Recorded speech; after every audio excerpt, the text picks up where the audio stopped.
This is the interior of the GLA. Now, as you would have just seen, getting in was slightly difficult, but we did get in. As you would have seen, like I said, I did use the side door panel, the door sill, to kind of help me get in, which wasn't the easiest, but like I said, we're in. So first impressions of the interior, I've got to be honest, I like it, but I do think it's a bit basic considering it's a Mercedes. It's got analog dials. Now on other models in the Mercedes range you do get a digital cockpit as standard, but this particular model, like I said, is analog. We have got a nice display for the infotainment system. Now that isn't touchscreen. It's all controlled by the little dial down here for the gears, or for what I should say, where the gears would be. The A vents I do really like because they're really different, really modern. So I do like them. Then we've got the actual infotainment system head unit, as we'll say. So this does come with your standard radio, FM and AM. It doesn't come with DAB. You can connect your phone to it via Bluetooth. Now you can get Android Auto and Apple CarPlay, however that is an extra. But I mean, for your standard car, you know, you're getting quite a lot for your money anyway. And let's be fair, it is a Mercedes.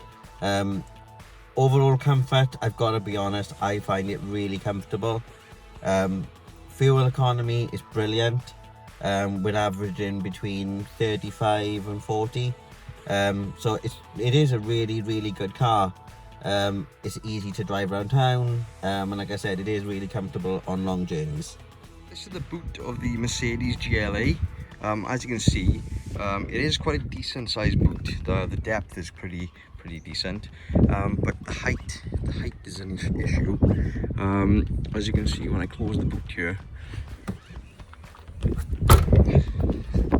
it does have quite a bit of a slope in rear. You know, aesthetically is pretty nice, but it does compromise then on practicality. So I guess, you know, it's still manageable. As you can see, there is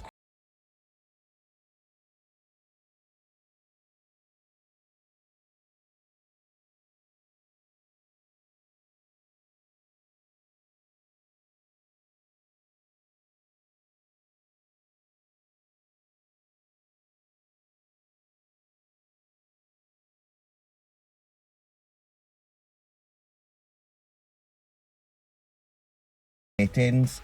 The first one we'll cover is accessibility. We're going to score that a 3, simply because even though I did get in, it was still a little bit difficult because I had to use the door sill to get in. It wasn't straight in. Comfort, we're going to score that a 4 because, like I said, it is very comfortable.